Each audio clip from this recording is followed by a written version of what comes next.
Assalamualaikum warahmatullahi wabarakatuh. Syukur alhamdulillah atas rahmat Allah Subhanahu wa ta'ala, kita berjumpa lagi di channel Surga Wanita.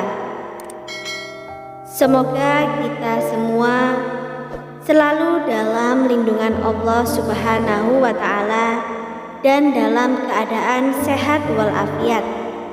Amin ya rabbal alamin.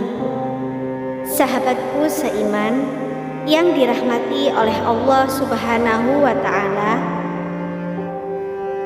kisah Ummu Kulsum binti Uqbah berhijrah demi iman.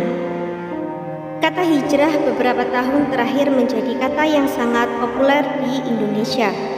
Banyak para selebriti dan masyarakat yang tak malu-malu lagi mengatakan berhijrah dan semakin memperdalam keyakinannya. Tentang hijrah ini, ada salah satu contoh terbaik dari seorang sahabiah atau sahabat perempuan Rasulullah, yakni Ummu Kulsum binti Uqbah.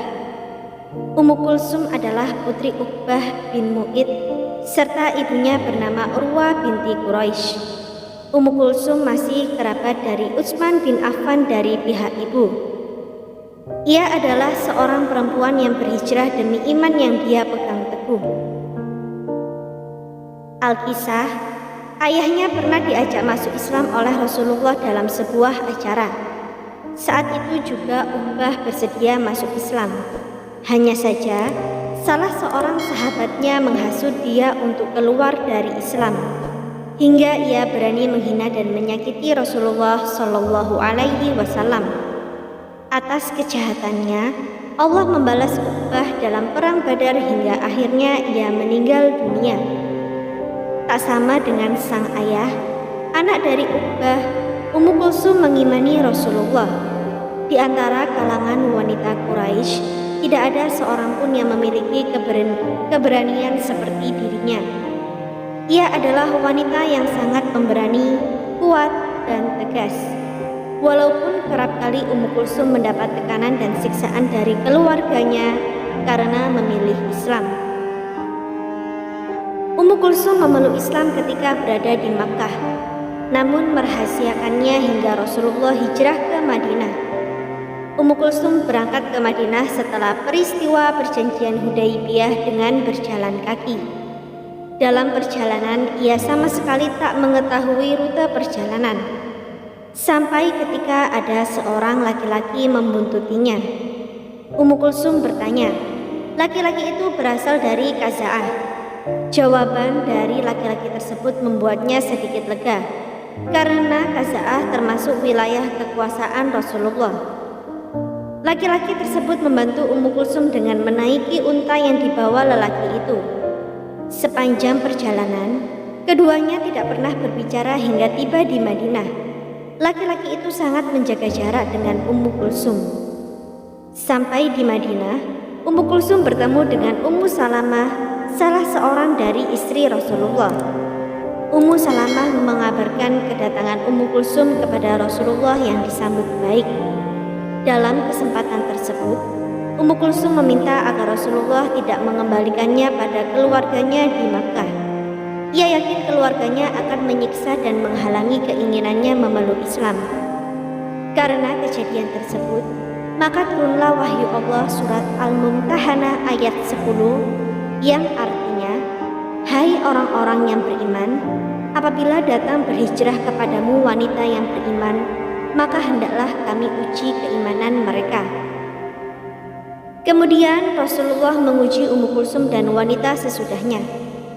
Tidaklah kalian keluar kecuali karena cinta Allah dan Rasulnya serta Islam, bukan karena cinta suami dan harta. Apabila mereka mengatakan itu, maka mereka tidak dikembalikan ke keluarganya. Ummu Kulsum berhijrah karena cintanya kepada Allah dan Rasulullah. Ibnu Sa'ad pun berkata, dia adalah wanita yang pertama kali hijrah setelah Rasulullah hijrah ke Madinah. Tidak ada seorang pun wanita Quraisy yang lari dari kedua orang tuanya dalam keadaan Islam dan berhijrah kepada Allah dan Rasulnya kecuali Ummu Kulsum. dia keluar dari kota Makkah seorang diri. Kemudian dengan ditemani seorang laki-laki Bani Khuza'ah, ia tiba di Madinah pada tahun terjadinya gencatan senjata antara kaum muslimin dan kafir Quraisy. Dia dikejar oleh dua orang saudaranya. Kedua saudaranya itu tiba pada hari kedua setelah kedatangan Ummu Kulsum ke Madinah. Keduanya berkata, "Hai Muhammad, kami menuntut syarat maka penuhilah syarat itu." Sampai akhirnya Ummu Kulsum memilih tetap di Madinah bersama Rasulullah dan kaum muslimin lainnya. Ummu Kulsum telah meriwayatkan 10 hadis. Hadis darinya diriwayatkan kembali oleh Hamid bin Abdurrahman bin Auf anaknya, serta tokoh lain yaitu Hamid bin Nafi. Salah satu hadis yang Ummu Kulsum riwayatkan, "Aku mendengar Rasulullah Shallallahu Alaihi Wasallam bersabda, tidaklah dianggap sebagai sebuah kedustaan apa yang ditunjukkan untuk mendamaikan pertikaian antar umat manusia. Apa yang dilakukan untuk tujuan tersebut merupakan tindakan sangat terpuji." Semoga apa yang kami sampaikan kali ini bermanfaat bagi kita semua dan menjadi jariah soleh. Jangan lupa untuk menekan tombol like dan subscribe serta nyalakan lonceng notifikasinya agar Anda tidak ketinggalan video terbaru dari Surga Wanita. Sekian dan terima kasih banyak. Wassalamualaikum warahmatullahi wabarakatuh.